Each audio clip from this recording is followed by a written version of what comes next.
থামুন। এক মুহূর্তের জন্য সব কাজ থামিয়ে রাখুন, কারণ আজ আমি আপনাকে এমন একটি প্রশ্ন করতে চাই যা শুনলে আপনার হৃদয়ের গভীরে একটা শিহরণ জেগে উঠবে, একটা অদ্ভুত অনুভূতি হবে, মনে হবে এই প্রশ্নের উত্তর আমাকে জানতেই হবে। কল্পনা করুন, দুটি নারী, একই বয়স, একই সময়ে জন্ম, একই সমাজে বড় হয়েছেন, সম্ভবত একই সময়ে তাদের বিবাহও হয়েছে। বাইরে থেকে দেখলে মনে হয় তাদের জীবন প্রায় একই রকম, কিন্তু আজ একজনের সীমন্তে সিঁদুর, গলায় মঙ্গলসূত্র, হাতে চুড়ির ঝনঝন, মুখে সুখের হাসি। তিনি তার স্বামীর সঙ্গে আনন্দময় জীবন কাটাচ্ছেন, তার গৃহে সমৃদ্ধি, তার মুখমণ্ডলী প্রসন্নতার আভা। আর অন্যজন শুভ্র বস্ত্রে মোড়া, সীমন্তে সিঁদুরের কোনো চিহ্ন নেই, হাতে কোনো বলয় নেই, গলায় মঙ্গলসূত্র নেই, তার নয়নে অশ্রু, তার মুখমণ্ডলে গভীর বেদনার ছাপ। তিনি একাকী, তিনি বিধবা, এবং তিনি সময়ের অনেক আগেই বিধবা হয়েছেন। কেন? এই দুই নারীর মধ্যে এমন কি পার্থক্য ছিল, এমন কি ঘটেছিল, এমন কোন কারণ আছে যার জন্য একজনের জীবন স্বর্গের সমান হয়ে উঠল আর অন্যজনের জীবন হয়ে উঠল এক অসহনীয় যন্ত্রণার পথ? এই রহস্যের উত্তর আজ দেবেন স্বয়ং ধর্মরাজ যমরাজ। হ্যাঁ, ঠিকই শুনেছেন, স্বয়ং ধর্মরাজ যমরাজ। এবং এই উত্তর শুনলে আপনি স্তব্ধ হয়ে যাবেন, কারণ এই উত্তরের মধ্যে লুকিয়ে আছে এমন তিনটি গোপন সত্য যা প্রতিটি নারীর জীবনকে সম্পূর্ণ বদলে দেওয়ার ক্ষমতা রাখে।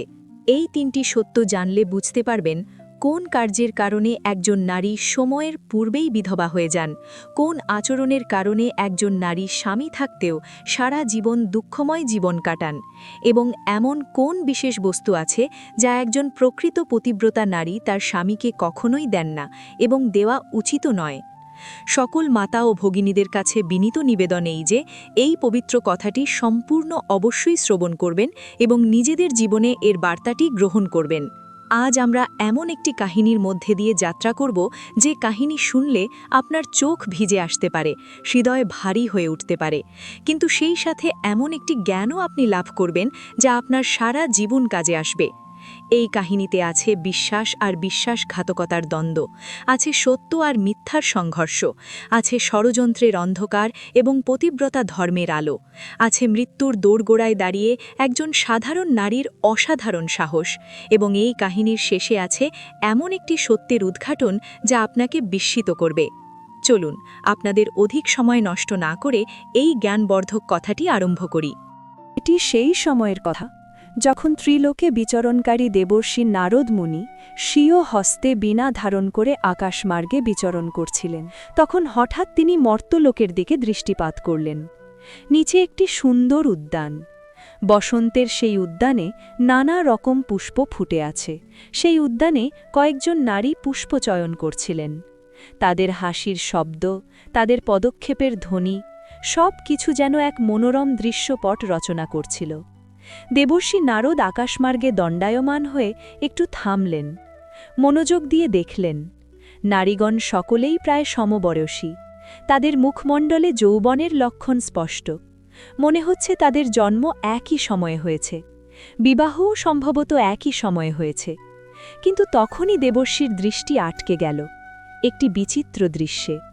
একটু সরে এসে আবার দেখলেন, সেই নারীগণের মধ্যে একজনের সীমন্তে কোনো সিঁদুর নেই, তার পরনে শুভ্র বস্ত্র, হস্তদ্বয়ে কোনো বলয় নেই, গলায় মঙ্গলসূত্র নেই। তার মুখমণ্ডলে যে বেদনার ছাপ, তা দেখলে যে কারো হৃদয় ভেঙে যায়। তার নয়নে যে বিষণ্ণতা, তা দেখলে মনে হয় যেন দীর্ঘদিনের কষ্ট তার চোখের কোণে জমে আছে। তিনি বিধবা, এবং তিনি সময়ের অনেক আগেই বিধবা হয়ে গেছেন। অথচ তার পাশেই দাঁড়িয়ে থাকা বাকি নারীগণ কেমন? তারা প্রত্যেকেই সধবা। দেবর্ষি নারদের মনে প্রশ্নের ঝড় উঠল। এই সকল নারী তো সমবয়সী, সম্ভবত একই সময়ে তাদের বিবাহ হয়েছে। তাহলে একজন বিধবা কেন, বাকিরা সধবা কেন? এমন কি হয়েছিল? এই একজন নারীর জীবনে এমন কি পার্থক্য ছিল যার কারণে তিনি এত অল্প বয়সে বিধবা হয়ে গেছেন? দেবর্ষির বুকের ভেতর একটা গভীর জিজ্ঞাসা দানা বাঁধতে লাগল। এই রহস্য জানার তীব্র আকাঙ্ক্ষায় তিনি তৎক্ষণাৎ একটি সিদ্ধান্ত নিলেন। তিনি সোজা যমলোকের পথ ধরলেন। যমলোক, এই নামটি শুনলেই মানুষের বুকের মধ্যে একটা অদ্ভুত শিহরণ জাগে। কারণ এটি সেই স্থান যেখানে প্রতিটি মানুষের প্রতিটি কার্যের হিসেব রাখা হয়, প্রতিটি পাপের, প্রতিটি পুণ্যের, যেখানে কোনো মিথ্যা চলে না, যেখানে কোনো চালাকি কাজ করে না, যেখানে ধনী দরিদ্র রাজা প্রজা সবাই সমান, যেখানে স্বয়ং ধর্মরাজ যমরাজ বিচারক হয়ে বসেন। সেই বিশাল দরবারে দেবর্ষি নারদ প্রবেশ করলেন। দেবর্ষি নারদ অত্যন্ত বিনম্রভাবে হস্তযুগল জুড়ে প্রণাম নিবেদন করলেন। তারপর তিনি অত্যন্ত বিনম্রতার সাথে বললেন, হে ধর্মরাজ, আজ আমি আপনার সম্মুখে কিছু গুরুত্বপূর্ণ প্রশ্নের উত্তর জানার উদ্দেশ্যে উপস্থিত হয়েছি।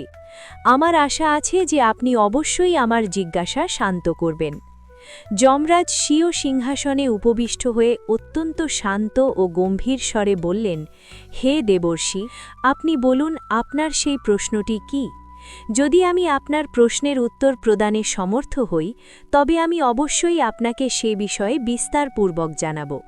তখন দেবর্ষি নারদ স্বীয় কথা অগ্রসর করে বললেন, হে ধর্মরাজ, আজ যখন আমি নিজ বীণা ধারণ করে আকাশমার্গে বিচরণ করছিলাম, তখন আমি মর্তলোকে এক অত্যন্ত বিচিত্র ও আশ্চর্যজনক দৃশ্য অবলোকন করেছি। আমি দেখলাম যে মর্তলোকের একটি সুন্দর উদ্যানে কয়েকজন নারী পুষ্প চয়ন করছিলেন। সেই নারীগণকে দেখতে প্রায় সমবয়সী বলে প্রতীয়মান হচ্ছিল। তাদের মুখমণ্ডলে যৌবনের লক্ষণসমূহ স্পষ্ট ছিল। মনে হচ্ছিল যেন তাদের জন্মও একই সময়ে হয়েছে। কিন্তু হে ধর্মরাজ, যখন আমি মনোযোগ সহকারে দেখলাম, তখন আমি একটি বিচিত্র বিষয় লক্ষ্য করলাম। তাদের মধ্যে একজন নারীর সীমন্তে সিঁদুর ছিল না। তিনি শুভ্র বস্ত্র পরিধান করেছিলেন এবং বিধবা হয়েছিলেন। সেই নারীটিকে অত্যন্ত বিষণ্ণ দেখাচ্ছিল এবং তিনি নিজের দুঃখময় জীবন অতিবাহিত করছিলেন। তার মুখমণ্ডলে গভীর যন্ত্রণা ও বেদনার ভাব স্পষ্ট। দেবর্ষি নারদ একটু থামলেন। তারপর গম্ভীর স্বরে বললেন, হে ন্যায়ের দেবতা, আমি আপনাকে বাক্য দিচ্ছি। আমি আপনার শ্রীমুখ থেকে নিঃসৃত এই পবিত্র কথাটি পূর্ণ একাগ্রতা ও মনোযোগ সহকারে শ্রবণ করব, এবং এই কথা সমাপ্ত হওয়ার পর আমি সংসারের সমস্ত নারীগণের নিকট এই গুরুত্বপূর্ণ কথাটি অবশ্যই পৌঁছে দেব, যাতে তারা সকলে এর থেকে শিক্ষা লাভ করতে পারেন। এবার শুরু হল সেই কাহিনী। যমরাজ বললেন, হে দেবর্ষি নারদ, সর্বপ্রথম আমি আপনাকে সেই পতিব্রতা স্ত্রীর বিস্তারিত কাহিনী শোনাতে চাই, যিনি সধবা হয়ে অত্যন্ত সুখী জীবনযাপন করছেন। এবং হে দেবর্ষি, আপনি যে সধবা স্ত্রীর কথা বলছেন, তিনি অন্য কেউ নন, বরং কোশল দেশের মহারাজের এক সাধারণ ভৃত্যের ধর্মপত্নী। কোশল দেশ প্রাচীন ভারতের এক সমৃদ্ধ রাজ্য। সেখানকার মহারাজের দরবারে কাজ করে এক দরিদ্র ভৃত্য। সে ধনে সম্পদে দরিদ্র হতে পারে, কিন্তু তার হৃদয় অত্যন্ত বিশাল ও পবিত্র। সেই ভৃত্যের নিজ পত্নীর প্রতি পূর্ণ ও অটুট বিশ্বাস রয়েছে। সে সর্বদা বলে, আমার পত্নী একজন প্রকৃত চরিত্রবতী, পবিত্র এবং পতিব্রতা নারী। শুধু নিজের গৃহে বলে না, নগরের প্রত্যেক ব্যক্তির কাছে বলে। তার সমস্ত সঙ্গী ও মিত্রদের কাছে গর্বের সহিত নিজের স্ত্রীর গুণগান করে। এই বিশ্বাস, এই নিখাদ অকৃত্রিম অচল বিশ্বাস, এটাই একদিন তার জীবনের সবচেয়ে বড় পরীক্ষার সূচনা করবে, এবং সেই পরীক্ষা থেকেই বেরিয়ে আসবে এই কাহিনীর সবচেয়ে বড় সত্য। কিন্তু এখনই সেই কথায় আসছি না। এর আগে জানতে হবে কিভাবে এই সংকট তৈরি হয়েছিল। ধীরে ধীরে সেই ভৃত্যের পতিব্রতা পত্নীর চর্চা ও প্রশংসা সমস্ত নগরে হতে লাগল। লোকেরা পরস্পরের মধ্যে বলতে লাগল যে কোশল নরেশের ভৃত্যের পত্নী অত্যন্ত সতী সাবিত্রী এবং পতিব্রতা নারী। ধীরে ধীরে এই কথাটি ছড়াতে ছড়াতে এক পাড়া থেকে আরেক পাড়া, এক মহল্লা থেকে আরেক মহল্লা, পরিশেষে সেই কথা গিয়ে পৌঁছাল রাজার বিশাল দরবারে। যখন রাজা নিজ দরবারে এই কথাটি শুনলেন, তখন তার মনেও জিজ্ঞাসার সৃষ্টি হল, একজন সাধারণ ভৃত্যের পত্নী, এত সুনাম, এত প্রশংসা। রাজা অবিলম্বে তার সেই ভৃত্যকে নিজের দরবারে ডেকে পাঠালেন। যখন সেই ভৃত্য রাজার সম্মুখে উপস্থিত হল, তখন রাজা অত্যন্ত গাম্ভীর্যের সহিত সেই ভৃত্যকে জিজ্ঞাসা করলেন, হে ভৃত্য, আমি শুনেছি যে তুমি নগরের প্রত্যেক ব্যক্তির কাছে এই কথা বলে বেড়াও যে তোমার পত্নী একজন চরিত্রবতী, পবিত্র এবং পতিব্রতা নারী। বাস্তবিকই কি সত্যি তোমার পত্নী একজন চরিত্রবতী ও পতিব্রতা নারী? এবং তোমার কি সম্পূর্ণ বিশ্বাস রয়েছে, তোমার কি পূর্ণ আস্থা রয়েছে যে তোমার পত্নী একজন পবিত্র নারী এবং সে তুমি ছাড়া অন্য কোনো পরপুরুষকে চোখ তুলেও দেখে না? এই কথার, এই দাবির কোনো প্রমাণ বা সাক্ষ্য কি তোমার নিকট আছে? রাজার এই গম্ভীর কথা শ্রবণ করে ভৃত্য মোটেও ঘাবড়াল না। সে অত্যন্ত দৃঢ়তা ও বিশ্বাসপূর্ণ স্বরে বলল, হে মহারাজ, হে কোশল নরেশ, আমার নিজ ধর্মপত্নীর প্রতি পূর্ণ ও অটুট বিশ্বাস রয়েছে। আমার পূর্ণ আস্থা রয়েছে যে তিনি একজন প্রকৃত পতিব্রতা নারী। আমার পত্নী অত্যন্ত পবিত্র ও সংস্কারযুক্ত। আমি ব্যতীত সে অন্য কোনো পরপুরুষকে দেখেও না এবং তাদের সঙ্গে কথাও বলে না। ভৃত্যের এই দৃঢ় বিশ্বাসপূর্ণ কথা শ্রবণ করে দরবারে উপস্থিত রাজার একজন চতুর ও অভিজ্ঞ মন্ত্রী ব্যঙ্গপূর্ণ স্বরে বললেন, ক্ষমা করবেন মহারাজ, কিন্তু এমনটা কিভাবে হতে পারে যে একজন নারী অন্য কোনো পুরুষকে দেখবে না? এটি তো একেবারে অসম্ভব ব্যাপার। এটি হতে পারে না। হে মহারাজ, এই ভৃত্য শুধু কথা বানাচ্ছে। এখানে একটু থামুন। এই মন্ত্রী কে? এই মন্ত্রী হলেন সেই ব্যক্তি যার মনে অহংকার বাসা বেঁধেছে, যে মনে করে সে সব কিছু জানে, যে মনে করে তার সামনে কোনো সত্য টিকতে পারবে না, এবং এই অহংকারই তাকে একটি ভয়ঙ্কর পথে নিয়ে যাবে। তারপর সেই মন্ত্রী অহংকার ও দাম্ভিকতার বশবর্তী হয়ে রাজাকে বলতে লাগলেন, হে মহারাজ, যদি আমি এই ভৃত্যের কথা মিথ্যা প্রমাণিত করে দিই, যদি আমি এর পত্নীর পতিব্রতা ধর্ম নষ্ট করে দিই, যদি আমি একে সকলের সম্মুখে মিথ্যাবাদী প্রমাণ করে দিই, তবে এই ভৃত্যের কি শাস্তি হওয়া উচিত? এই কথা শ্রবণ করে ভৃত্য তৎক্ষণাৎ বলল, হে মহারাজ, হে ন্যায়প্রিয় রাজা, মহামন্ত্রী মহাশয় যদি কোনোভাবে আমার পত্নীর পতিব্রতা ধর্ম নষ্ট করে দেন, যদি তিনি সফল হন, তবে আপনি আমাকে ফাঁসির কঠোর শাস্তি প্রদান করবেন। আমি এর জন্য প্রস্তুত আছি। মহারাজ, মহামন্ত্রী মহাশয় যদি আমার স্ত্রীর পতিব্রতা ধর্ম খণ্ডিত করতে না পারেন, যদি তিনি অসফল হন, তবে তাকেও অবশ্যই কোনো উচিত শাস্তি প্রদান করতে হবে। ন্যায় বিচার উভয় পক্ষের জন্যই সমান হওয়া উচিত। ভৃত্যের এই দৃঢ় ও সাহসী কথা শ্রবণ করে রাজা চিন্তাভাবনা করে সিদ্ধান্ত গ্রহণ করলেন। রাজা বললেন, যদি মন্ত্রী অসফল হয়, তবে তাকেও ফাঁসির সাজা প্রদান করা হবে। মন্ত্রী অহংকারের বশে এই কথা স্বীকার করে নিল এবং মন্ত্রী ভৃত্যকে জিজ্ঞাসা করল, বলো, আমি তোমার স্ত্রীর কাছ থেকে এমন কোন বস্তু নেব, এমন কোন জিনিস নিয়ে আসব যা দেখে তুমি মেনে নেবে, তোমার বিশ্বাস হয়ে যাবে যে আমি তোমার স্ত্রীর পতিব্রতা ধর্ম বাস্তবিকই খণ্ডিত করে দিয়েছি? তখন ভৃত্য চিন্তা করে বলল, হে মহামন্ত্রী মহাশয়, আমার বিবাহের পবিত্র সময়ে যৌতুক হিসেবে আমি একটি মূল্যবান উত্তরীয় এবং একটি সুন্দর কোটিবন্ধনী পেয়েছিলাম। এই দুটি বস্তু আমার পত্নী অত্যন্ত যত্ন ও প্রেমের সহিত সযত্নে রক্ষা করেছেন, কারণ একজন পতিব্রতা নারীর জন্য এই দুটি জিনিস সদভা হওয়ার পবিত্র স্মৃতিচিহ্ন। যদি আপনি আমার স্ত্রীর কাছ থেকে এই দুটি মূল্যবান বস্তু এনে আমাকে এখানে দেখাতে পারেন, তবে আমি মেনে নেব, স্বীকার করে নেব যে হে মহামন্ত্রী মহাশয়, আপনি আমার স্ত্রীর পতিব্রতা ধর্ম নষ্ট করে দিয়েছেন। শর্ত নির্ধারিত হল। দুই পক্ষের মাথায় ফাঁসির দড়ি ঝুলছে। এবার শুরু হল এক ভয়ঙ্কর ষড়যন্ত্র। মন্ত্রী দম্ভের বশে ভৃত্যের শর্ত স্বীকার করে নিল এবং দরবার থেকে নির্গত হয়ে সোজাসুজি নগরের দিকে গমন করল। এখন লক্ষ্য করুন, এই মন্ত্রী রাজদরবারের এক উচ্চপদস্থ ব্যক্তি। তার হাতে ক্ষমতা আছে, তার কাছে ধন সম্পদ আছে, তার কাছে প্রভাব আছে। কিন্তু সে কি করছে? সে নগরে গিয়ে এমন একজন নারীর সন্ধান করতে লাগল যে জাদুটোনা করায় নিপুণ ছিল এবং তন্ত্রমন্ত্র জানত। সংসারে যে কাজ কেউই করতে পারত না, সেই জাদুটোনাকারিণী নারী নিজের কুটিল বুদ্ধি ও চালাকি দ্বারা তা করে দিত। এটাই অহংকারী মানুষের পরিচয়। যখন সত্যিকারের পথে সে এগোতে পারে না, তখন সে অন্যায় পথ বেছে নেয়। যাই হোক, মন্ত্রী যখন সেই নারীকে খুঁজে পেল, তখন তাকে সমস্ত কথা বিস্তারিতভাবে জানাল এবং বলল, শোনো, তুমি যেভাবেই হোক সেই ভৃত্যের স্ত্রীর সাথে আমার সম্পর্ক স্থাপন করাও, তাকে প্রলোভিত করো, তাকে বিভ্রান্ত করো। এর পরিবর্তে তোমার যত ধনের প্রয়োজন, যত স্বর্ণ ও রৌপ্যের প্রয়োজন, আমি তোমাকে তত ধন দিতে প্রস্তুত আছি। আমি তোমাকে ধনী করে দেব।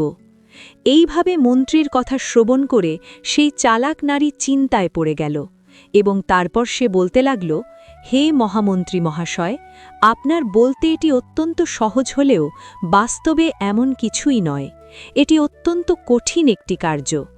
আপনি যে নারীর কথা বলছেন সে একজন প্রকৃত পতিব্রতা নারী। সে অত্যন্ত পবিত্র ও সংস্কারযুক্ত। তার কোনো ধনের প্রতি লোভ নেই, তার না কোনো স্বর্ণ বা রৌপ্যের লালসা আছে, আর না কোনো বস্তুর মোহ আছে। আপনার কি মনে হয় সে কি এত সহজেই আপনাকে নিজের মূল্যবান উত্তরীয় এবং কোটিবন্ধনী দিয়ে দেবে? এরপর সেই চতুরা নারী পুনরায় বলল, হে মহামন্ত্রী, যদি আমি এমনটা করার চেষ্টা করি তবে সে আপনার নামে রাজার কাছে অভিযোগ জানাবে। নগরবাসীরা আপনার প্রতি ক্রুদ্ধ হবে। লোকেরা আপনাকে জীবিত ছাড়বে না। লোকেরা আপনাকে পাথর ছুঁড়ে ছুঁড়ে মেরে ফেলবে। এই ভয়ঙ্কর কথা শ্রবণ করে মন্ত্রী ভীত হয়ে পড়ল। সে ঘাবড়ে গেল এবং তারপর বিনতি করতে করতে বলতে লাগল, যদি তুমি তার সাথে আমার সম্পর্ক স্থাপন নাই করাতে পারো তবে অন্তত একটি কাজ তো করে দাও, শুধু একটি ছোট কাজ। তার গৃহে গিয়ে যেভাবেই হোক তার উত্তরীয় এবং কোটিবন্ধনী চুরি করে আমাকে এনে দাও, এবং সাথে যদি তার উরুর কাছে কোনো বিশেষ চিহ্ন থাকে, কোনো তিল বা দাগ থাকে, তবে সেই চিহ্ন আমাকে দেখে এসে বলে দাও। তাহলে আমি তোমাকে তোমার মন মতো পুরস্কার দেব। মন্ত্রীর এই কথা শ্রবণ করে সেই জাদুটোনাকারিণী নারীর মনে ধনের প্রতি লালসার উদয় হল, তার লোভ হল। সে ভাবল, এত অধিক ধন লাভ করলে আরামে জীবনযাপন করতে পারব, এবং সে বলল, ঠিক আছে, আমি আপনার কার্য অবশ্যই করব, কিন্তু স্মরণ রাখবেন যে আমাকে আমার মন মতো ধন প্রদান করতে হবে, তাতে কোনো অভাব থাকা চলবে না। মন্ত্রী স্বস্তির নিঃশ্বাস ফেলল। ষড়যন্ত্রের জাল বোনা শুরু হল। সেই চালাক নারী এক ভয়ঙ্কর চক্রান্ত করল। সেই নিজের বেশভূষা পরিবর্তন করে এক বৃদ্ধা নারীর রূপ ধারণ করল এবং এই বেশে সে সোজা গিয়ে উপস্থিত হল ভৃত্যের গৃহে। সে ভৃত্যের স্ত্রীর কাছে গিয়ে অত্যন্ত প্রেমের সহিত বলল, হে কন্যা, হে আদরের বাছা, আমি তোমার স্বামীর পিসি হই, আমি তোমার শাশুড়ির ভগিনী হই। আমি অনেক অনেক বছর পর এক দীর্ঘ সময় অতিক্রান্ত হওয়ার পর এখানে এসেছি। তখন সেই সহজ সরল ও নির্দোষ ভৃত্যের স্ত্রী বিনম্রতার সহিত বলল, আপনি এত দীর্ঘ বছর পর এসেছেন, এত সময় পর প্রথমবারের মতো এসেছেন। এই কারণেই আমি এর পূর্বে আপনাকে কখনো দেখিনি। এই কারণে আমি আপনাকে চিনতে পারিনি। আমাকে ক্ষমা করবেন। এবং এইভাবে সেই কুটিল নারী সেই ভৃত্যের গৃহে পিসি হিসেবে বসবাস করতে লাগল। ভৃত্যের সহজ সরল ও নির্দোষ পত্নী সেই নারীকে নিজের পিসি মনে করে তাকে অত্যন্ত আদর ও সম্মান প্রদান করল, তার অনেক সেবা শুশ্রূষা করল। কিন্তু সেই নির্দোষ নারীটির এই বিষয়ে বিন্দু মাত্রও ধারণা ছিল না যে এই জাদুটোনাকারিণী কুটিল নারীকে মন্ত্রী তার সাথে ছলনা করার জন্য, তাকে ধোঁকা দেওয়ার জন্য এবং তার পতিব্রতা ধর্ম নষ্ট করার জন্য প্রেরণ করেছে। এটাই সবচেয়ে বড় বিপদ, যখন শত্রু বন্ধুর বেশে আসে, যখন বিষ মধুর আবরণে ঢাকা থাকে, যখন ছলনা স্নেহের মুখোশ পড়ে। এখন সেই চালাক নারী ভৃত্যের গৃহে মহা আনন্দে বসবাস করতে লাগল এবং ভৃত্যের স্ত্রীর ওপর মিথ্যা ভালোবাসা ও স্নেহ বর্ষণ করতে শুরু করল, তাকে প্রলুব্ধ ও বিভ্রান্ত করতে লাগল। কিছুদিন অতিক্রান্ত হল। একদিন ভৃত্যের স্ত্রী তার নিত্য কর্ম অনুযায়ী স্নান করার জন্য স্নানাগারে প্রবেশ করল। এরপর কিছু সময় অতিবাহিত হতেই সেই চালাক নারীও ভৃত্যের স্ত্রীর নিকট স্নানাগারে গিয়ে অতি আদরের সহিত তার পৃষ্ঠদেশ এবং কোমর ঘষে দিতে লাগল।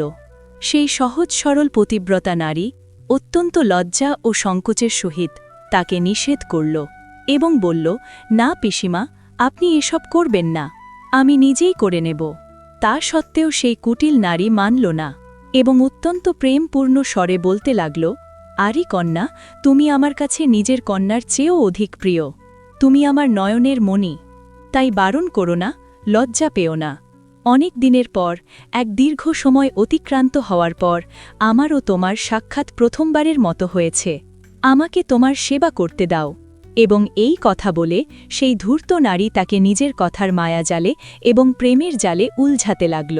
এবং তারপর সুযোগ বুঝেই, অবসরপ্রাপ্ত হতেই, সেই পতিব্রতা নারীর গুপ্তাঙ্গের নিকটবর্তী উরুতে মনোযোগ সহকারে দেখল এবং সেখানে সে একটি তিল দেখতে পেল। সেই চালাক জাদুটোনাকারিণী নারী সেই তিলটি ভালোভাবে দেখে নিল। তার কার্য সিদ্ধ হয়ে গেল, তার ষড়যন্ত্র সফল হয়ে গেল। স্নান করার পর যখন সেই ভৃত্যের স্ত্রী গৃহের অন্যান্য কার্যাবলীতে ব্যস্ত হয়ে পড়ল, যখন সে রন্ধন কার্য ও পরিচ্ছন্নতার কার্যে মগ্ন হল, ঠিক সেই সময়ে সেই ধূর্ত নারী উত্তরীয় এবং কটিবন্ধনী চুরি করার সুবর্ণ সুযোগ পেয়ে গেল। সে এদিক ওদিক তাকাল, চারদিকে দৃষ্টি নিক্ষেপ করল। যখন সেখানে কেউ ছিল না, তখন সে চুপি চুপি অত্যন্ত চতুরতার সহিত উত্তরীয় ও কটিবন্ধনী চুরি করে নিল এবং তারপর সেখান থেকে এই দুটি মূল্যবান বস্তু নিয়ে দ্রুত বেগে পলায়ন করল। সোজা গিয়ে মন্ত্রীর বিশাল প্রাসাদে উপস্থিত হল। সে মন্ত্রীকে উত্তরীয় এবং কটিবন্ধনী দিয়ে দিল এবং আনন্দের সাথে বলল, নিন মন্ত্রী মহাশয়, আপনার কাজ সম্পন্ন হয়ে গেছে। এবং শুনুন, সেই ভৃত্যের স্ত্রীর উরুতে তার গুপ্তাঙ্গের নিকটে একটি কৃষ্ণ তিলের চিহ্ন রয়েছে। এখন আমাকে আমার মনোমতো ধন প্রদান করুন। মন্ত্রী অত্যন্ত প্রসন্ন হল এবং তাকে প্রচুর ধন সম্পত্তি দিয়ে বিদায় জানাল।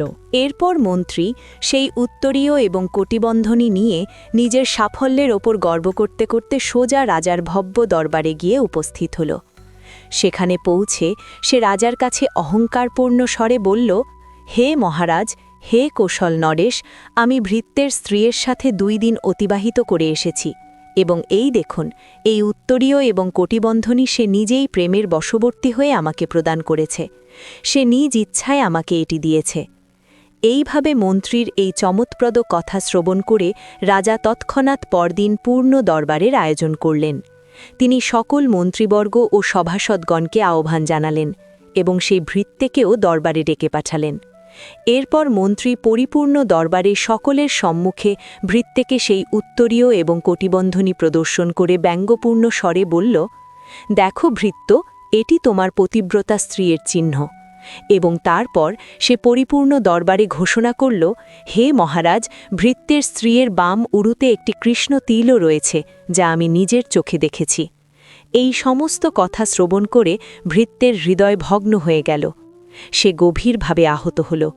সে এটি বিশ্বাস করে নিল। তার বিশ্বাস হয়ে গেল যে বাস্তবিকই আজ আমার পত্নী নিজের পতিব্রতা ধর্ম সম্পূর্ণরূপে নষ্ট করে ফেলেছে। তার বিশ্বাসের প্রাসাদ মুহূর্তের মধ্যে ভেঙে ধুলায় মিশে গেল। রাজা স্বীয় শর্ত অনুযায়ী ন্যায়বিচার করে ভৃত্যকে ফাঁসির কঠোর সাজা শোনালেন এবং 15 দিন পর ফাঁসি দেওয়ার আদেশ জারি করলেন। রাজা বললেন, ভৃত্যকে ঠিক 15 দিন পর ফাঁসির মঞ্চে চড়ানো হবে। এখন ভৃত্যের মৃত্যুর দিন ধীরে ধীরে নিকটবর্তী হতে লাগল। এক একটি দিন অতিবাহিত হতে থাকল এবং ফাঁসির দিন ঘনিয়ে আসতে লাগল। পরিশেষে সেই ভয়ানক দিনটি উপস্থিত হল, যেদিন তাকে ফাঁসি দেওয়া হবে। যখন সেই নির্দোষ ভৃত্যকে ফাঁসির মঞ্চের নিকট নিয়ে আসা হল, ঘাতকেরা প্রস্তুত হয়ে দণ্ডায়মান ছিল, তখন পরম্পরা অনুযায়ী সেই ভৃত্যের কাছে তার অন্তিম ইচ্ছা জিজ্ঞাসা করা হল। এরপর ভৃত্য দুঃখিত মনে বলল, হে মহারাজ, আমার অন্তিম ইচ্ছা এই যে আমি জীবনের শেষবারের মতো আমার স্ত্রীর সাথে সাক্ষাৎ করতে চাই। আমি তাকে জিজ্ঞাসা করতে চাই যে সে এমনটা কেন করল। রাজা দয়ালু হয়ে অনুমতি প্রদান করলেন, ঠিক আছে, তুমি নিজের স্ত্রীর সাথে অন্তিমবারের মতো সাক্ষাৎ করতে পারো। তোমাকে কয়েক ঘণ্টার সময় প্রদান করা হলো। তারপর ভৃত্য কয়েক ঘণ্টার অনুমতি লাভ করে নিজের ক্ষুদ্র গৃহে গমন করল। সেখানে উপস্থিত হয়ে সে নিজের স্ত্রীকে অত্যন্ত ক্রোধ ও দুঃখপূর্ণ স্বরে বলতে লাগল, তুমি আমার সাথে এক মহা বিশ্বাসঘাতকতা করেছ, তুমি প্রতারণা করেছ, তুমি ছলনা করেছ।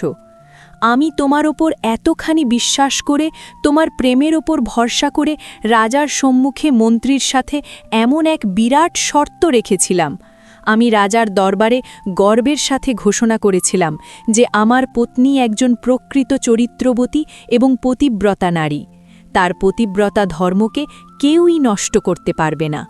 যদি কেউ তার পতিব্রতা ধর্ম নষ্ট করে দেয়, তবে আমাকে ফাঁসি দিয়ে দেবেন। এবং দেখো, তুমি আমার বিশ্বাসকে ভঙ্গ করে দিলে, তুমি নিজের পতিব্রতা ধর্ম নষ্ট করে দিলে।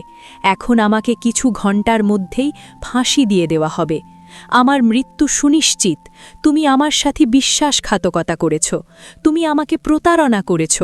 আমি তোমার ওপর এতখানি ভরসা করে তোমাকে গৃহে একা ছেড়ে গিয়েছিলাম, এবং তুমি এই কার্য করলে। ভৃত্যের এই দুঃখপূর্ণ ও ক্রোধিত কথা শ্রবণ করে তার পতিব্রতা স্ত্রী অত্যন্ত আশ্চর্যান্বিত হল। সে কিছুই বুঝতে পারল না। তারপর সে নিজের স্বামীকে সম্পূর্ণ সত্য ঘটনাটি জানাল। সে সেই চালাক নারীর কথা বলল যে তার স্বামীর পিসি সেজেই তাদের গৃহে এসেছিল। সে বলল, শুনুন, আমি কোনো অনুচিত কার্য করিনি। একজন পিসিমা এসেছিলেন, যিনি নিজেকে আপনার পিসি বলে পরিচয় দিয়ে এসেছিলেন। আমি তো তার অত্যন্ত আদর ও সম্মান করেছি। আমি জানি না যে উত্তরীয় এবং কটিবন্ধনী কোথায় গেল। কিন্তু ভৃত্যের নিজের স্ত্রীর সত্য কথার ওপর বিন্দুমাত্রও বিশ্বাস হল না। তার মনে হল যে সে মিথ্যা কথা বলছে। সে বিষণ্ণ ও নিরাশ হয়ে পুনরায় রাজার দরবারে উপস্থিত হল। এরপর কোনো এক কারণবশত রাজা সেই ভৃত্যের ফাঁসির সাজা আরও কিছুদিনের জন্য পিছিয়ে দিলেন, স্থগিত করে দিলেন, এবং তাকে রাজ্যের কারাগারে নিক্ষেপ করলেন। এখন সেই পতিব্রতা নারী একা, স্বামী কারাগারে, মৃত্যু অপেক্ষা করছে। কিন্তু এই অন্ধকারের মধ্যে সেই নারী ভেঙে পড়লেন না, বরং তিনি একটি সিদ্ধান্ত নিলেন। এমন একটি সিদ্ধান্ত যা এই কাহিনীর সমস্ত গতিপথ বদলে দেবে। এখন ভৃত্যের পতিব্রতা পত্নী চিন্তা করলেন, আমাকে আমার নির্দোষ স্বামীকে রক্ষা করতে হবে, তাকে ন্যায় বিচার পাইয়ে দিতে হবে। সে একটি চক্রান্ত রচনা করল। সে রাজদরবারে একজন নৃত্য ও গীত পরিবেশনকারিণী সুন্দরী নারীর আকর্ষণীয় বেশভূষা ধারণ করে উপস্থিত হল। সে সুন্দর বস্ত্র ও অলঙ্কার পরিধান করেছিল। সে রাজার নিকট অত্যন্ত বিনম্রতার সহিত তার সম্মুখে নিজের নৃত্য প্রদর্শনের আজ্ঞা প্রার্থনা করল। রাজা সেই নারীর অদ্ভুত সৌন্দর্য অবলোকন করে এবং তার মধুর স্বর শ্রবণ করে তাকে নৃত্য করার আজ্ঞা প্রদান করলেন। তারপর প্রাসাদের ভৃত্যগণ তার নৃত্যের জন্য দরবারে সমস্ত ব্যবস্থাপনা সম্পন্ন করল। সঙ্গীতজ্ঞগণ উপবিষ্ট হলেন। এরপর যখন সেই ভৃত্যের পতিব্রতা পত্নী নিজের মনোমুগ্ধ নৃত্য আরম্ভ করল, যখন সে নৃত্য করতে শুরু করল, তখন তার সুন্দর নৃত্য দেখে রাজা অত্যন্ত মোহিত হলেন। তিনি মন্ত্রমুগ্ধ হয়ে গেলেন। তার প্রতিটি হাবভাব, প্রতিটি মুদ্রা এতই সুন্দর ছিল যে সম্পূর্ণ দরবার মন্ত্রমুগ্ধ হয়ে পড়ল। এবং তারপর রাজা প্রসন্ন হয়ে বললেন, আমি তোমার অদ্ভুত নৃত্য দেখে অত্যন্ত প্রসন্ন হয়েছি। প্রার্থনা করো, যা চাইবে আমি তোমাকে তা অবশ্যই প্রদান করব। এরপর সেই চতুর ভৃত্যের পত্নী গম্ভীর স্বরে বলল, হে মহারাজ, আপনার এই পবিত্র সভায় একজন তস্কর উপস্থিত আছে, একজন অপরাধী আছে যে আমার অত্যন্ত মূল্যবান স্বর্ণের অঙ্গুরীও চুরি করেছে। আমি চাই যে আপনি তাকে ফাঁসির সাজা প্রদান করুন। এই অদ্ভুত কথা শ্রবণ করে রাজা চমকে উঠলেন এবং বললেন, ঠিক আছে, কিন্তু বলো, আমার দরবারে তোমার সেই চোরটি কে? আমি তাকে অবশ্যই ফাঁসির শাস্তি প্রদান করব। এবং তারপর সেই ভৃত্যের প্রতিব্রতা স্ত্রী নির্ভীকতার সহিত বলল, হে মহারাজ, অন্য কেউ নয়, আপনারই মহামন্ত্রী আমার মূল্যবান অঙ্গুরীও চুরি করেছেন। আপনি তাকে ন্যায় বিচার অনুযায়ী ফাঁসির সাজা প্রদান করুন। যেমনই মন্ত্রী শুনল যে এই নারী তাকে চোর বলে অভিহিত করছে, তখনই সে ঘাবড়ে গেল। সে তৎক্ষণাৎ উচ্চস্বরে বলতে লাগল, হে মহারাজ, আমি ভগবানের শপথ করে বলছি যে আমি এর কোনো অঙ্গুরীও চুরি করিনি, এবং আমি এই নারীকে আজ পর্যন্ত কখনোই দেখিনি। তাহলে আমি কিভাবে এর অঙ্গুরীও চুরি করতে পারি? আমি আজ পর্যন্ত এর মুখমণ্ডল অবধি দেখিনি। আজ প্রথমবারের মতো আমি একে দেখছি। এবং ঠিক এই মুহূর্তে ঘটল সেই অলৌকিক ঘটনা। যেইমাত্র মন্ত্রী বলল যে সে এই নারীকে আজ পর্যন্ত কখনোই দেখেইনি, তখনই সেই চতুরা পতিব্রতা নারী তৎক্ষণাৎ নিজের নৃত্যের বেশভূষা অপসারণ করে নিজের প্রকৃত আসল বেশভূষায় আবির্ভূত হল। সম্পূর্ণ দরবার স্তব্ধ, প্রতিটি মানুষ স্থির, শ্বাস নিতেও ভুলে গেছে সবাই। এবং তারপর সে বলতে লাগল, হে মহারাজ, হে ন্যায়প্রিয় রাজা, এই যে মিথ্যাবাদী মন্ত্রী এইমাত্র বলল যে সে আমাকে এর পূর্বে কখনোই দেখেনি, তাহলে আপনি এর কাছ থেকে এটি জিজ্ঞাসা করুন যে এই উত্তরীয় এবং কোটিবন্ধনী সে কোথা থেকে এনেছে, কিভাবে এনেছে। এবং আমি সেই সাধারণ ভৃত্যেরই ধর্মপত্নী যে আপনার নিকট অত্যন্ত নিষ্ঠার সাথে দাসত্ব করে এবং যাকে আপনি বিনা কোনো অপরাধে ফাঁসির মঞ্চে চড়াতে চলেছেন, যে সম্পূর্ণ নির্দোষ। এই কারণেই আমাকে এখানে এই বেশে আপনার দরবারে আসতে হয়েছে, যাতে আমি সত্যকে সকলের সম্মুখে আনতে পারি। সেই পতিব্রতা নারী পুনরায় বলল, হে মহারাজ, এখন আমি আপনাকে এই কুটিল মন্ত্রীর সম্পূর্ণ ষড়যন্ত্রের কথা শ্রবণ করাচ্ছি। এই যে আপনার বিশ্বাসঘাতক মন্ত্রী, সে আমার গৃহে একজন জাদুটোনাকারিণী চালাক নারীকে প্রেরণ করেছিল। সেই নারীকে আমার স্বামীর পিসি সাজিয়ে, নকল পিসি সাজিয়ে আমার নিকট প্রেরণ করা হয়েছিল। আমি তো তাকে সত্যিই নিজের পিসি মনে করে অত্যন্ত আদর ও সম্মান প্রদান করেছিলাম। আমি তার সেবা করেছিলাম এবং সেই ধূর্ত নারী আমার সাথে ধোঁকা দিয়ে, ছলনা করে আমার উরুর তিলের কথা জেনে নেয়। সে আমাকে প্রতারিত করে এবং সেই কুটিল নারী এই উত্তরীয় এবং কোটিবন্ধনী চুরি করে এই মন্ত্রীকে প্রদান করে। এবং হে মহারাজ, আপনার এই মন্ত্রী সেই নারীকে এর পরিবর্তে প্রচুর ধন, প্রচুর সম্পত্তি প্রদান করেছে। এবং আমার সাথে, আমার নির্দোষ স্বামীর সাথে এই বিরাট ছলনা, এই ষড়যন্ত্রই সংগঠিত হয়েছে মহারাজ। এবং আমি আজও একজন প্রকৃত পতিব্রতা নারী, আমার চরিত্র সম্পূর্ণ পবিত্র। সেই নারীর সত্য কথা শ্রবণ করে রাজা সব কিছু বুঝতে পারলেন। রাজা অবিলম্বে সেই জাদুটোনাকারিণী নারীকে ডাকিয়ে পাঠালেন। এবং তারপর সেই নারী রাজার ভয়ে, রাজদণ্ডের ভয়ে ভীত হয়ে মন্ত্রীর সমস্ত সত্য কথা, সম্পূর্ণ ষড়যন্ত্রের কথা রাজাকে জানিয়ে দিল। সত্য অবগত হয়ে রাজার অত্যন্ত ক্রোধের উদয় হল। রাজা তৎক্ষণাৎ ন্যায় বিচার করে সেই নির্দোষ ভৃত্যকে নিজের কারাগার থেকে মুক্তি প্রদান করলেন, স্বাধীন করে দিলেন এবং তার স্থানে সেই কপট বিশ্বাসঘাতক মন্ত্রীকে ফাঁসির কাষ্ঠে ঝুলিয়ে দিলেন। ন্যায়ের জয় হল, সত্যের জয় হল, পতিব্রতা ধর্মের জয় হল।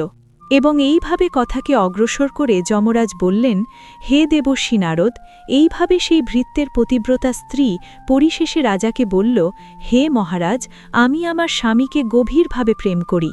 আমি একজন প্রকৃত চরিত্রবতী নারী এবং আমি আমার জীবনে কখনোই নিজের মুখে আমার স্বামীর নাম পর্যন্ত উচ্চারণ করিয়া দিই না। এটিই আমার পতিব্রতা ধর্মের রহস্য। এইভাবে যমরাজ বললেন, হে দেবর্ষি, এই সম্পূর্ণ কাহিনী সমাপ্ত হল। এখন আপনি আপনার 3টি গুরুত্বপূর্ণ প্রশ্নের উত্তর অত্যন্ত মনোযোগ সহকারে শ্রবণ করুন। যমরাজ পুনরায় বোঝাতে লাগলেন। প্রথম উত্তর, আপনার প্রথম প্রশ্নটি ছিল যে কোন নারী সময়ের পূর্বেই বিধবা হয়ে যায় এবং দুঃখময় জীবন অতিবাহিত করে। তাহলে শুনুন, যে সকল নারী নিজেদের মুখে নিজ স্বামীর নাম উচ্চারণ করে, যারা সর্বদা নিজের স্বামীকে নাম ধরেই ডাকে এবং আহ্বান করে, সেই সকল নারী সময়ের পূর্বেই বিধবা হয়ে যায় এবং স্বামী ব্যতি রেখে অত্যন্ত দুঃখময় এবং কষ্টদায়ক জীবন অতিবাহিত করতে বাধ্য হয়। কারণ যদি কোনো নারী নিজের স্বামীর নাম নিজের মুখে উচ্চারণ করে, তবে স্বামীর আয়ু ধীরে ধীরে হ্রাস পেতে থাকে, তাদের আয়ু কমতে থাকে এবং সময়ের পূর্বেই সেই স্ত্রীর স্বামীর অকাল মৃত্যু ঘটে যায় এবং তারপর সেই স্ত্রী সময়ের পূর্বেই বিধবা হয়ে একটি দুঃখময় এবং কষ্টদায়ক জীবন যাপন করতে বাধ্য হয়। এই কারণে আপনি যে নারীগণের কথা বলছিলেন, তাদের মধ্যে একজন বিধবা এই কারণেই হয়েছে এবং তাদের মধ্যে একজন সেই ভৃত্যের পত্নী ছিল, যে একজন প্রকৃত পতিব্রতা নারী ছিল। এই নারী কখনোই নিজের স্বামীর নাম মুখে উচ্চারণ করত না, সে তাকে সম্মান প্রদান করত, যার কারণে সে আজও সধবা আছে এবং সুখী ও সমৃদ্ধ জীবন অতিবাহিত করছে। এবং সেই দ্বিতীয় নারী যে সময়ের পূর্বে বিধবা হয়ে দুঃখময় জীবন অতিবাহিত করছে, সে সর্বদা নিজের স্বামীকে তার নাম ধরে অত্যন্ত অবহেলার সাথে ডাকত, যার কারণে তার স্বামীর আয়ু হ্রাস পেতে থাকে এবং তারপর তার স্বামীর মৃত্যু সেই সময়ের অনেক পূর্বেই ঘটে যায়। আজ সেই নারী একাকী এবং দুঃখময় জীবন অতিবাহিত করছে। এই কারণে কোনো নারীরই, কোনো পত্নীরই নিজের স্বামীর নাম নিজের মুখে কখনোই উচ্চারণ করা উচিত নয়। এটি অত্যন্ত গুরুত্বপূর্ণ একটি নিয়ম। দ্বিতীয় উত্তর। যমরাজ পুনরায় বললেন, এবং আপনার দ্বিতীয় প্রশ্নটি ছিল যে কোন নারী জীবনে কখনোই সুখ ও শান্তি লাভ করে না, সে স্বামী বর্তমান থাকা সত্ত্বেও সর্বদা দুঃখময় জীবন অতিবাহিত করে। তাহলে বুঝে নিন, যে সকল নারী নিজেদের স্বামীর অনুমতি ব্যতীত বিনা আজ্ঞায় যেখানে সেখানে গমন করে, যেখানে ইচ্ছা চলে যায়, তারা কখনোই সুখী জীবন অতিবাহিত করতে পারে না। এমন নারীগণ জীবনভর দুঃখীই থাকে, তারা কখনোই শান্তি লাভ করে না এবং তারা স্বামীর প্রকৃত প্রেম ও আশীর্বাদ কখনোই প্রাপ্ত হয় না। তৃতীয় উত্তর। এবং আপনার তৃতীয় গুরুত্বপূর্ণ প্রশ্নটি ছিল যে এমন কোন বস্তু আছে যা একজন পত্নী নিজের স্বামীকে সে চাইলেও দেয় না। তাহলে বুঝে নিন, সেই বস্তুটি হল গালি বা অপশব্দ, যা একজন সংস্কারযুক্ত, সভ্য এবং চরিত্রবতী নারী কখনোই নিজের স্বামীকে প্রদান করে না। স্বামী যতই ক্রুদ্ধ হয়ে যান না কেন, পরিস্থিতি যেমনই হোক না কেন, একজন প্রকৃত পতিব্রতা নারী নিজের স্বামীকে কখনোই গালি প্রদান করে না। এবং যে সকল নারী নিজেদের স্বামীকে গালি প্রদান করে, অপশব্দ বলে, সেই নারী কখনোই চরিত্রবতী হয় না। এমন নারীগণ সারা জীবন দুঃখী এবং অশান্ত থাকে। তাদের জীবনে কখনোই প্রকৃত সুখ আসে না, কখনোই তারা শান্তি লাভ করে না এবং সময়ের পূর্বেই এমন নারীগণ বিধবা হয়ে যায়, কারণ তাদের অপশব্দের কারণে স্বামীর আয়ু হ্রাস পায়। এবং এইভাবে ধর্মরাজ যমরাজের এই জ্ঞানবর্ধক কথা শ্রবণ করার পর দেবর্ষি নারদ নিজের ৩টি প্রশ্নের সন্তোষজনক উত্তর লাভ করে অত্যন্ত প্রসন্ন এবং সন্তুষ্ট হয়ে যান। তিনি অত্যন্ত কৃতজ্ঞতার সহিত বলেন, হে ধর্মরাজ, হে ন্যায়ের দেবতা, বাস্তবিকই যে নারী প্রকৃত চরিত্রবতী এবং পতিব্রতা হয়, যে নিজের স্বামীকে সম্মান প্রদান করে, সে কখনোই দুঃখময় জীবন অতিবাহিত করে না। এমন নারীগণ সর্বদা সুখী এবং সমৃদ্ধ থাকে। তখন ধর্মরাজ যমরাজ গম্ভীরভাবে বোঝাতে গিয়ে বলেন, আপনি একেবারে সঠিক বলেছেন হে দেবর্ষি। হ্যাঁ, এটি সত্য, কারণ এমন গৃহে যেখানে পতিব্রতা এবং চরিত্রবতী নারী বসবাস করে, সেখানে মাতা লক্ষ্মীর সর্বদা বাস থাকে।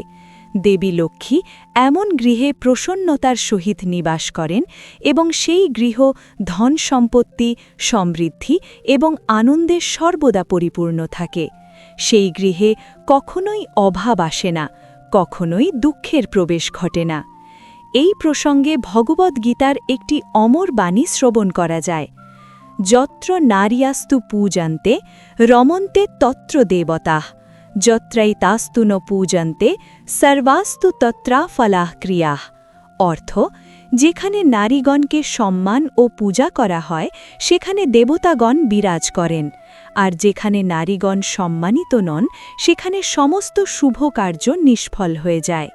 কিন্তু এই কথার সাথে যমরাজ আরও একটি গভীর সত্য যোগ করলেন, যেমন নারীর সম্মান আবশ্যক, তেমনি একজন নারীরও নিজের স্বামীকে সম্মান প্রদান করা আবশ্যক। এই পারস্পরিক সম্মান ও বিশ্বাসেই গৃহ স্বর্গের সমান হয়ে ওঠে। চরিত্রবতী এবং পতিব্রতা নারীগণ নিজেদের গৃহকে, নিজেদের পরিবারকে স্বর্গের সমান সুন্দর এবং শান্তিময় করে তোলে। তাদের আচরণ দ্বারা, তাদের সংস্কার দ্বারা সম্পূর্ণ পরিবার সুখী থাকে। দেবর্ষি নারদ অত্যন্ত প্রসন্ন হয়ে বলেন, হে ধর্মরাজ, আপনি আমাকে এক অতীব গুরুত্বপূর্ণ জ্ঞান প্রদান করেছেন। আমি এখন এই পবিত্র কথাটিকে সমস্ত লোকে, মর্তের কোণে কোণে প্রসারিত করব, যাতে সকল নারীগণ এর থেকে শিক্ষা লাভ করতে পারেন এবং নিজেদের জীবনকে সুখময় করে তুলতে পারেন। এই কথাটি নিশ্চিত রূপে অগণিত নারীগণের জীবনে এক ইতিবাচক পরিবর্তন আনয়ন করবে। দেবর্ষি নারদ ধর্মরাজ যমরাজকে প্রণাম নিবেদন করলেন এবং নিজের বীণা ধারণ করে যমলোক থেকে প্রস্থান করলেন। তিনি ত্রিলোকে বিচরণ করতে করতে এই গুরুত্বপূর্ণ কথাটি সকলের নিকট পৌঁছে দিলেন। এইভাবে এই পবিত্র কথাটির সমাপ্তি ঘটে, যা আমাদের এই শিক্ষা প্রদান করে যে একজন পতিব্রতা নারীর 3টি প্রধান গুণ থাকে: স্বামীর নাম উচ্চারণ না করা, স্বামীর আজ্ঞা নিয়েই কোথাও গমন করা এবং স্বামীকে কখনোই অপশব্দ না বলা। যে নারী এই 3টি নিয়ম পালন করেন তিনি সর্বদা সধবা থাকেন এবং তার জীবন সুখ ও সমৃদ্ধিতে পরিপূর্ণ থাকে। এই কথাটি আমাদের এটিও শিক্ষা প্রদান করে যে সত্যের সর্বদা জয় হয়। তা যতই বড় ষড়যন্ত্র হোক না কেন, যতই বড় চালাকি হোক না কেন, অন্তিমে সত্য এবং পবিত্রতারই বিজয় ঘটে। সেই ভৃতের পতিব্রতা পত্নী নিজের বুদ্ধিমত্তা, সাহস এবং পবিত্রতা দ্বারা কেবল নিজের স্বামীকেই রক্ষা করেননি, বরং নিজের চরিত্রকেও নির্মল প্রমাণিত করেছিলেন। এই কথা থেকে আমরা এই শিক্ষা লাভ করি যে স্বামী ও স্ত্রীর মধ্যে পারস্পরিক বিশ্বাস, সম্মান এবং প্রেম থাকা অত্যন্ত আবশ্যক। পাশাপাশি একজন স্ত্রীর নিজের স্বামীকে সম্মান করা উচিত এবং স্বামীরও নিজের স্ত্রীর ওপর বিশ্বাস রাখা উচিত। যেখানে এই সমস্ত গুণাবলী বিদ্যমান থাকে, সেখানকার জীবন স্বর্গের সমান সুখদায়ক হয়ে ওঠে। এই কথাটি এখানেই সমাপ্ত হল, কিন্তু যাওয়ার আগে আমি আপনাদের কাছে একটি প্রশ্ন রেখে যেতে চাই। সেই ভৃতের পত্নী যখন নিজের স্বামীকে সত্য কথা বলেছিলেন, তখন তার স্বামী বিশ্বাস করেনি, কিন্তু সেই নারী তবুও হাল ছাড়েননি। নিজের পবিত্রতার জোরে, নিজের সাহসের জোরে তিনি লড়ে গেছেন। আপনার কি মনে হয়, আজকের এই যুগে যেখানে চারদিকে এত মিথ্যা আর ছলনার জাল বিছানো, সেখানে একজন সত্যিকারের পতিব্রতা নারীর পক্ষে এইভাবে লড়াই করা সম্ভব, নাকি এই প্রাচীন ধর্মের পথ আজকের পৃথিবীতে হারিয়ে যেতে বসেছে? আপনার মতামত নিচে মন্তব্যে অবশ্যই জানান। এবং যদি এই পবিত্র কথাটি আপনার হৃদয় স্পর্শ করে থাকে, যদি এই জ্ঞান আপনার জীবনে কোনো আলো এনে থাকে, তাহলে এখনই এই চ্যানেলটি সাবস্ক্রাইব করুন। এই চ্যানেলের নাম প্রেমানন্দ মহারাজ কথা। এখানে নিত্য নতুন এই রকম জীবনবোধের কথা, পৌরাণিক কাহিনী এবং আধ্যাত্মিক সত্য নিয়ে আলোচনা হয়। ঘণ্টার চিহ্নটি চেপে দিন যাতে প্রতিটি নতুন ভিডিওর সংবাদ আপনি সবার আগে পান। জয় শ্রীহরি, জয় মাতা লক্ষ্মী। নমস্কার।